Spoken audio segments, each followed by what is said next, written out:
that this fire is up to 3 alarms and it is far from being under control. That's according to firefighters and fire communicators here on the scene. It's a really big scene, too, so I want to take you through it a little bit right now. This is a residential building here on 95th between 1st and 2nd. Mostly duplexes inside that building. Who knew? But I found that out.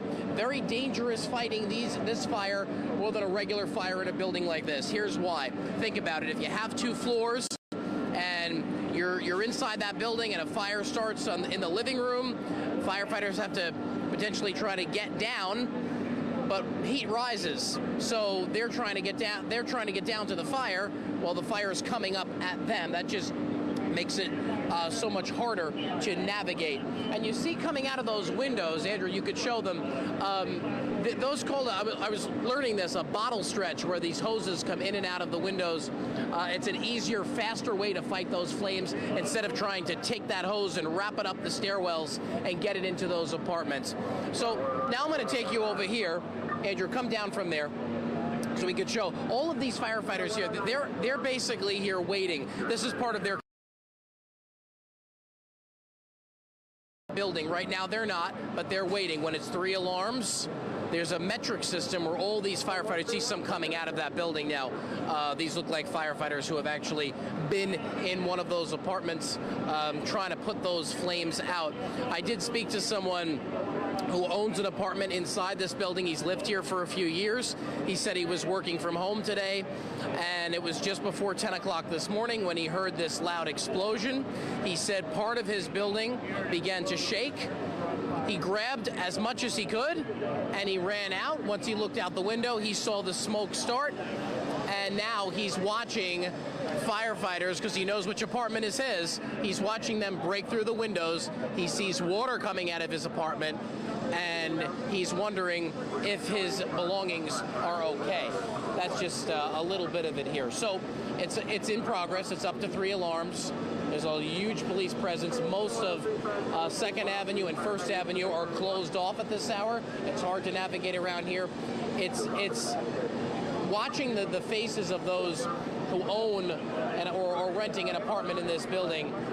They just look like the world has just collapsed from their faces today. You watch them just look up and hope and pray that somehow they're saved.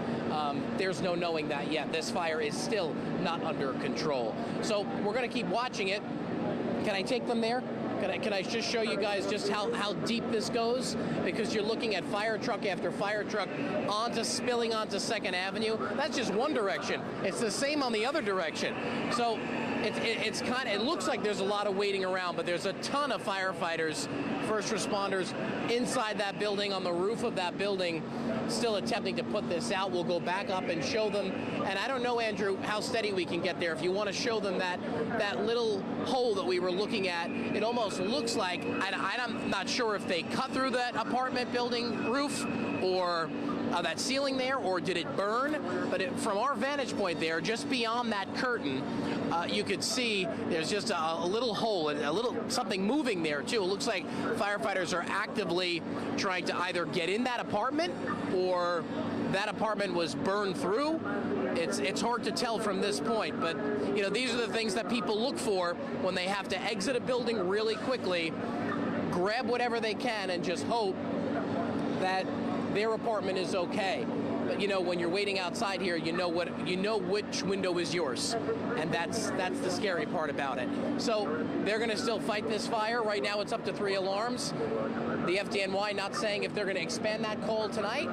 Fire is still not under control. They're going to have an update for us, and of course, we're going to keep you updated. But again, 3-alarm fire here on East 95th between 1st and 2nd at this 305 building, mostly duplexes in there. It's a lot harder to fight a fire in a duplex because of the 2 floors, trying to figure out where it's going, where those firefighters are moving up and down.